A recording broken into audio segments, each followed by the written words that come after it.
Welcome back to my whiskey pick of the week. You know I'm Eric the Whiskey Guy, and as always, as usual, as advertised and as expected, I am bringing you a treat this week, and oh, am I?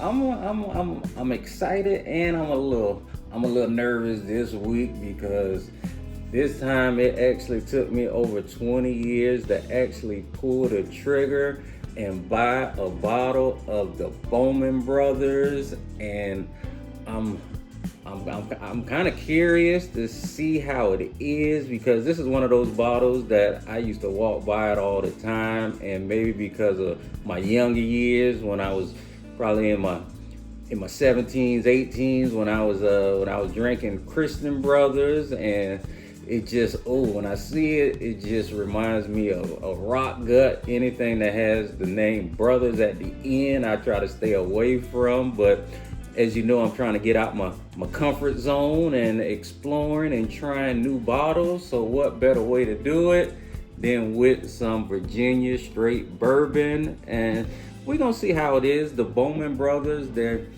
got a rich history, and their bloodline, it dates all the way back to 1779 with the Revolutionary War. You had four brothers, and it said on the bottle you had John, Abraham, Joseph, and Isaac. They were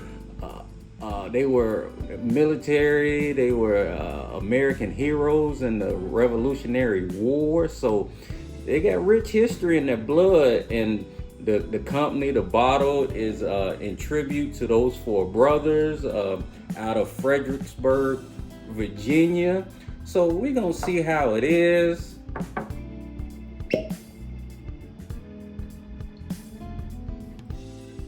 Now, fun fact about the Bowman brothers: Sazerac is actually their parent company, so it's under that umbrella. And it seems like you can't talk bourbon, or you can't talk bourbon too long without mentioning Sazerac. They got their hands in pretty much everything in the industry. It seems like they kind of like little iguanas down in South Beach. They are everywhere, and that's like kind of Sazerac. They kind of just infiltrate your bar, your liquor cabinet any way they can. So you always gotta give your nod to Sazerac, because they company, they know what they doing. So they took over the Bowman brothers. So let's see how it is.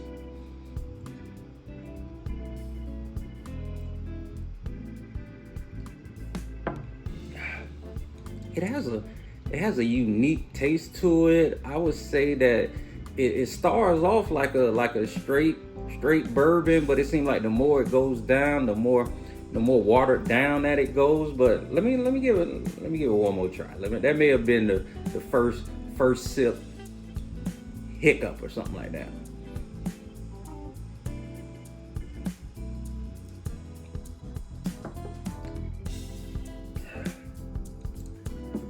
I would say this small batch Bowman brothers, I would give this is par. This is par. If we were on the back nine playing golf, this would be a par all day. I'm not gonna say I would recommend it, but I would say don't go out your way to get it. This is it kind of falls into my theory that I was saying early. Anything that got the name brothers in it, it doesn't really seem to hit the same way that you would like it to. If Sazerac was an assembly line, a production line, this would be a graveyard shift. This would be, you got 4 or 5 workers in there, and they got everything on autopilot. They in the back taking naps, they on their phones, they doing everything but making some quality bourbon. No, I'm just kidding, because with enough ginger ale, it's gonna get the job done. But it's nothing to really write home to mom about. So I would have to give this a C minus in my book. And it's hard to get a C minus when it comes to bourbon, but the Bowman brothers, they found a way. they started the company the day after Prohibition. So as soon as the headlines, the newspaper drops that Prohibition ended, they went and signed the papers. And it seems like, and it tastes like they still using that 1938 recipe.